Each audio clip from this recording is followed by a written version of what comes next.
नमस्कार साथियों, आज के इस वीडियो में हम लोग पढ़ेंगे लर्निंग डिसऑर्डर यानी अधिगम असक्षमता के बारे में। ठीक है, अधिगम असक्षमता वैसी स्थिति है जिसमें बच्चा को सीखने में कठिनाइयां होती है। ठीक है, लेकिन ये कठिनाई परमानेंट नहीं होती है। अगर आप उसको उचित तरीके से सहायता देंगे तो इस कठिनाइयों को दूर किया जा सकता है।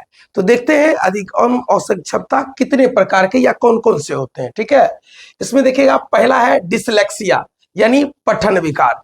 यदि किसी बालक को पढ़ने में दिक्कत है, शब्द को समझने में दिक्कत है या उसके अर्थ को समझने में दिक्कत है तो उसे कहते हैं कौन सा, पठन यानी पठन विकल। ठीक है, अगला है डिसग्राफिया। अगर किसी बालक को लिखने में दिक्कत है तो उसको कहते हैं डिसग्राफिया। सुंदर राइटिंग नहीं मिल रहा है या व्याकरण की त्रुटि कर रहा है तो इससे बच्चा में कौन सा है, डिसग्राफिया।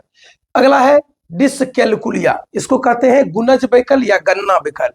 ऐसी मैंने विकार वाले बच्चे में उसको गणितीय जो समस्या समाधान है उसको करने में उसको कठिनाई होता है तो उसको कहते हैं डिसकैलकुलिया। अगला है डिस्प्रेक्सिया, इसको कहते हैं गति समन्वय वैकल्य।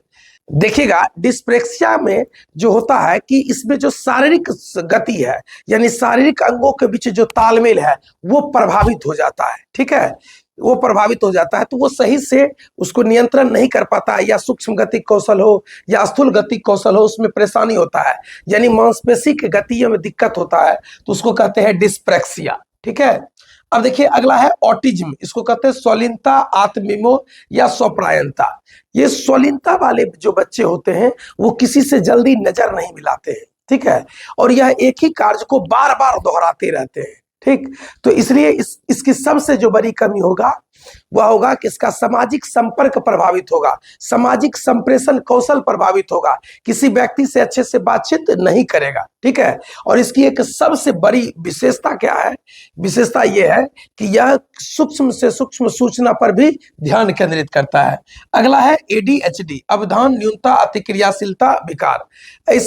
ऐसे एडीएचडी वाले जो बालक होते हैं उसको किसी भी काम में ध्यान नहीं लगता है, वो तुरंत ध्यान उसका इधर उधर आकर्षित होते रहता है। तो ऐसे छात्र को पढ़ाने के लिए आप कार्य को छोटे छोटे टुकड़े में बांट कर देंगे और छोटा छोटा भाग को कर करके थोड़ा रिलैक्स करेगा। घात इसको कहते हैं सेरेब्रल पैसिव प्रमस्तिष्क घात। इसको एक तरह से मस्तिष्क का लकवा कहा जा सकता है। ठीक है, तो मस्तिष्क का लकवा मतलब अगर इसमें भी व्यक्ति का गति प्रभावित होता है, शारीरिक गति या अंग यानी मस्तिष्क के वैसे जो जिससे गति नियंत्रित होता है वैसे भाग को यह प्रभावित कर देता है। कौन, सेरेब्रल